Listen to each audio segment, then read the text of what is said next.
headquarters of common sense. Talk Radio. But it doesn't look to be, apart from the fact that they're basically flattening cities, they're not gaining the country, if you know what I mean. Well, did they ever intend to gain the country? We haven't seen an absolute statement of their aims. I doubt very much. And there's a lot of claims made about how Putin wants to annex Ukraine and take it over and seize it as a wholly Russian territory, which I have to say I doubt. I don't think that was ever the Russian aim, and I don't think it's what they could reasonably expect to get. And certainly, if it was their aim to begin with, the obvious weakness of their army in many ways has shown that they're not going to be able to get it.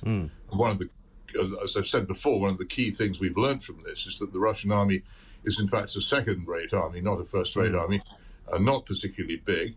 The country simply doesn't have the economy to sustain the sort of army which could go around conquering and holding large areas of territory or completely absorbing a neighbouring country. I don't think they could do it. Also, you must remember that the arming and training of Ukrainian forces, with the possibility of such a war taking place by NATO countries, has plainly been going on more or less openly for some time. And the Ukrainians are equipped with some extremely good equipment, particularly the Javelin anti-tank weapons. The Russians have nothing of that kind and don't seem to be very well prepared for it. And that is all to the good, I would have thought, because had that not been the case, then the Ukrainians may not have been able to put up quite such a stiff resistance. Well, I don't know about good or bad. As I've often said, the only mercy in war is a swift end. And a swift end is not going to come if the two sides are equally matched. But equally a swift end if it means the destruction of a country and a kind of a hostile takeover, if you like, of a government. I don't think that's a good ending at all, is it? Well, again, if the longer war goes on, the more people will be killed, the more houses will be destroyed, the more of the economy will be ripped to pieces, the more immensely expensive and difficult reconstruction will have to happen afterwards, the deeper the psychological and moral wounds will be, and the harder it will be to reach reconciliation afterwards. So I don't think that any responsible person looking on could conceivably want it to go on longer. There are supposedly, and we have to rely on reports for this, there are supposedly quite detailed talks going on in Turkey between the two sides. And I think we should be hoping and praying for a swift resolution which will end the fighting, because it's only when the fighting ends that people can stop being killed and people can begin to think about returning to their homes, which I think at this stage is still a reasonable possibility. If the war freezes into a long conflict, then all those people who fled from the battle will begin to think in terms of not going back. Well, that's a huge issue for Western Europe, I would have thought, and a lot of people have already started talking about that, because we're now talking about 10 million people being displaced rather than it's 2. Possible. You know, none of these figures are impossible. It's a very big, very densely populated country. There are a lot of people there, and if you turn it into a permanent war zone, the effects on Europe will be vast. So again, this is another argument against prolonging or intensifying or widening the conflict. Also, once you widen it, it's very unpredictable. And the other thing, of course, which I keep saying about wars in the modern world of democracy and mass media, is that it's necessary for governments, before they go into wars, to get their populations into a state of support for them. Once people have started supporting a war, it's very hard to go back to them and say, well, actually, we've now reached our objectives, can we please stop? People want to win, and this is why modern wars take so long to finish. And well, I mean, I don't remember. Be wary of that. Yes, I mean, I don't remember the last war that happened, perhaps certainly in my lifetime, at which you could declare a winner at all, could you? No, I think the two great wars of the 20th century, the First World War and the Second World War, were both considerably longer than they would have been if the governments involved had all been old-fashioned monarchies, which hadn't had to worry about mobilizing their populations in support. They would have undoubtedly reached peace settlements much, much earlier in both cases. And there's still some discussion about the wisdom, for instance, of the Allied demand for unconditional surrender from Germany, which, amongst other things, greatly intensified the fighting on the Western Front, and as did the plan to deindustrialize Germany, the Morgenthau plan, and lengthen the war and cause more people on our side to die. Are these things wise? It looks terribly morally attractive. We have no truck with these people. We won't talk to them. But the people who die as a result of this intransigence tend to be innocent. Yes, but watching the events of, say, the last few days, beginning with Putin's rally in Russia in a Moscow stadium about the annexing of Crimea and the sort of anniversary of it, full stadium, people singing, people celebrating, that looked to me like the act of somebody who wasn't doing terribly well in his latest quest. Maybe so. Obviously, these rallies are always phony. People who work in the public sector are put under pressure to go to them. And they don't mean very much. But then again, I think you would probably find that most Russians only having access as they do to Russian television reports, even the remaining dissenting broadcasters in Moscow having been shut down, are possibly more enthusiastic about this war than we think they are. That would not be surprising. The Russian propaganda may not be very effective outside Russia, but it's pretty effective inside Russia. And that's probably the most important place that it needs to be, right? No, I think if they wanted to say be well positioned in the coming negotiations, they've certainly made a very bad fist at presenting their case. But of course, the worst fist you can possibly make in any presentation of any case is to invade a country without provocation. Yeah. Well, that's the trouble. I mean, Sergei Lavrov is not a great advert for peace and prosperity for the future, is he? Lavrov is an intelligent man. I'm sure Lavrov was not consulted about this invasion, and I would be very surprised if he was in favour of it. But well, no, but he's been speaking about it in a way which would suggest that he's not being entirely truthful. I mean, he was the guy that said in front of an audience of press, I think the week before last, he said, we're not interested in what anybody thinks of why we've invaded. Didn't say he had invaded, kind of avoided that word altogether. Yeah. And then said that the reason for going in was to start cleaning up these biolabs, which previously wasn't the reason for going in, when the reason for going in was denazification. It's just nonsense, isn't it? But people talk all kinds of bilge in war. I wouldn't be at all surprised if some of the people on the Western side have talked some bilge as well. This is what happens, and people become credulous because they want to believe various bits of propaganda that only one side is evil and only one side is good, which is never, in general, the case. And here we go. Yes. Well, you took. I think was it last week? I think you took Gordon Brown to task for his remarks about war crimes. It's ridiculous. I mean, he was in the cabinet which decided that Britain should take part, which it never needed to do, in the Iraq invasion of 2003, and that was not, by any standards, a justified invasion. And now he's going on about other people being taken to war crimes tribunals. Has the man no self-awareness? And people really should be. Have we as a country no self-awareness? So our involvement with Saudi Arabia and the horrible war in Yemen is also a terrific disgrace. And I think if we're going to start doing moral posturing about this, we need to become much more conscious of exactly what it is we've been up to. Yes. Well, I found myself saying to somebody the other day, we were filming something else, and we were talking about the 81 people executed by Saudi Arabia shortly before Boris Johnson arrived. And then he said, well, they executed 3 people while he was there. I said, yeah, but he wasn't there very long. No. Well, I mean, they were still hosing the blood off the execution site when he arrived. Yeah. And Britain's relation with Saudi Arabia is an extraordinarily immoral thing, and cannot be justified morally. And we get quite rightly appalled about the attempted murder of the Skripals in Salisbury and everything that went with that. Why are we not equally disapproving of the revolting murder of Jamal Khashoggi in a Saudi consulate?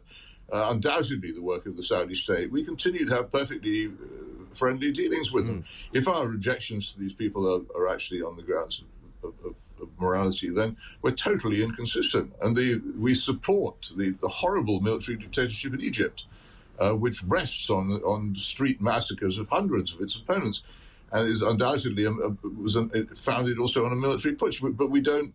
If we're really the friends of democracy and freedom, we have a totally inconsistent way of going about it.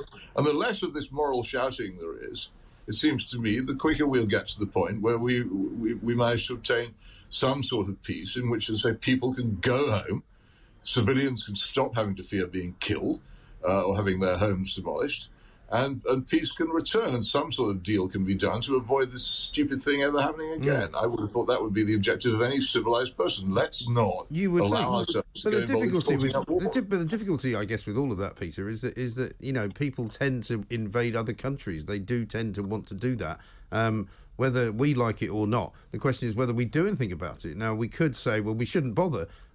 Germany should do as much business with the Russian oil oligarchs as they can. We should do as much business with the Saudis as we can. And if any of those two countries decide to do something which we think is a bit distasteful and possibly anti-human rights, we just let them get away with it. Well, this is in fact what happens. I'm not saying I'm going to recommend it. I'm sure there are intelligent ways of tackling it which are well short of war. Well, I said earlier that I described the Russian invasion of Ukraine as unprovoked, but it's not quite as simple as that.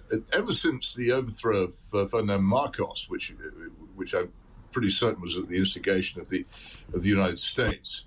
After they went off him. Yeah, exactly, when they went off him. It's been a technique of Western powers to interfere in other countries, not by invading them, but by arranging the overthrow of their governments. And in 2014, the overthrow of the legitimate government of Ukraine was, how shall I put it, countenanced by the Western powers. And there's no question that they supported it and that they rejoiced when it happened. Well, because they would, but they wouldn't they? Because maybe they would. But is this morally any less repulsive than sending tanks across the border? If someone comes into this country, and just always ask yourself about any method used in diplomacy, how you'd feel if it was used against you.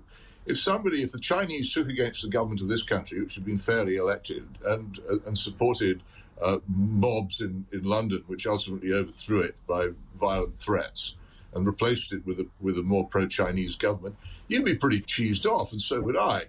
And I think we have to realise that this is not a particularly legitimate method of behaving, and we mustn't. The oversimplification of life. The refusal to notice the details seems to me to be a very bad feature. Yeah. Of modern I would go along with that, but equally, I mean, it's one thing to say that it was provoked. I mean, it's a little bit like saying somebody bumped into me in the bar as I was walking towards the toilets, and so I decided to shoot him. No, it isn't actually, because it's part of a much longer process, the process which we've discussed before, which began with Paul Wolfowitz's doctrine, which was leaked in Washington, D.C. in 1992, of making sure that no new power arose on the ruins of the Soviet Union, and the expansion of NATO against the warnings of every diplomatic expert you could find, that was pursued by the United States, to some extent its allies, and was warned about not merely by Putin himself, who in his speech in Munich in 2007, let's say by Yegor Gaidar, the Russian liberal politician, and by Henry Kissinger, for once in his life in alliance with Noam Chomsky, and the former ambassadors, Jack Matlock, the last American ambassador to the Soviet Union, many experienced and skilled diplomats said this policy will strengthen the nationalist fanatics in Moscow and will lead to a new Cold War and bad trouble. And they were absolutely right. And this policy has been going on, as I say, basically since 1992,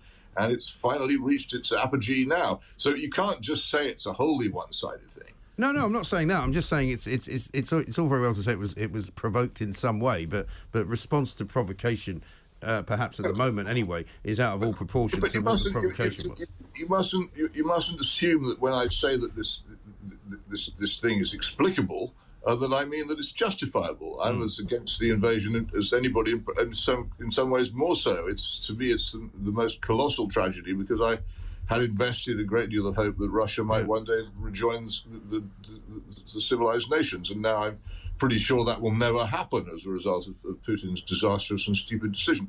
But to be against the invasion doesn't, and to be sympathetic to the Ukrainians as they fight off a neighbouring bully, doesn't mean that you can simply ignore all the things which went before. No, I get that. Helps to bring this about. No, sure, absolutely, I get that. And also the general sort of on a more global scale, I suppose, the sort of macro world rather than the micro world of Ukraine and Russia.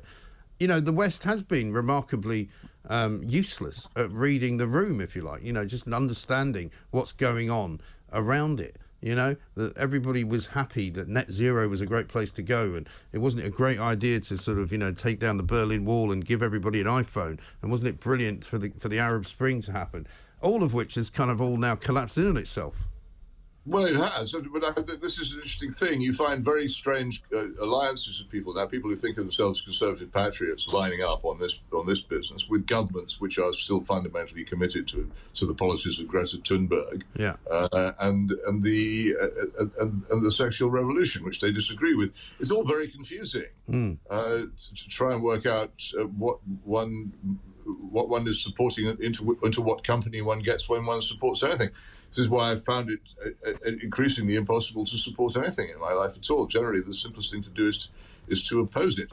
You'll usually be able to find a very good reason for doing so not long afterwards. Yes, no, absolutely right. And don't be seduced into following any political movement. They all seem to me to lead to one form of disaster or another. Well, you'll be happy to know I've been staunchly neutral for many years. I only voted once in my life, and that was for the Labour Party in 1979, tragically in Bath, where Martin Baber was running against Chris Patten, who became part of the Thatcher Revolution. And that was the first and only time I've ever done it, because since then I think I'm not going to do it. I'm going to remain neutral. I'm going to talk as a neutral. I'm going to take every issue as it comes, and I will never be slavish to any political party or ideology.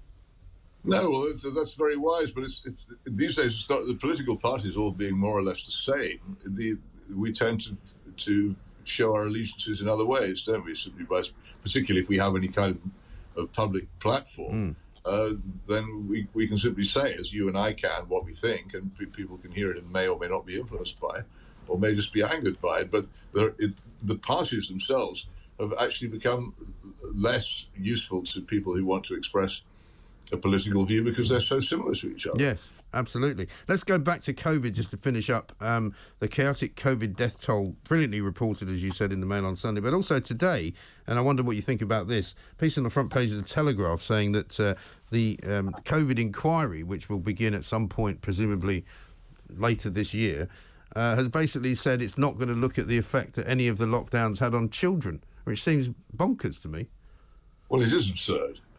Because the effect on children has been huge. I don't see how you can rule anything out. But terms of reference are always vital in these reports. Yeah. And perhaps it's still possible for them to be revised. But I don't know what else it proposes to leave out. Is it going to, for instance, look at the problems visited on the National Health Service by COVID restrictions? Is it going to look at the damage done to the economy? Is it going to look at the damage done to old people who were deprived of any kind of social life or existence, and who I think probably died in quite large numbers as a result? If it doesn't look at those things, it's not a proper inquiry. But I very much fear that any such inquiry is going to be preloaded to come out with the answer that the government want, which is they didn't lock down soon enough. No. Well, perhaps it'll be as successful as the Chilcot inquiry. We can only hope. Yeah, that was good. Well, it made for some decent television for a few days. But anyway, Peter, as ever, great to talk to you. Good talk. Hot talk. Bold talk. Talk radio. Listen on your smart speaker. Watch it live on your smart TV. The world headquarters of common sense. Talk Radio.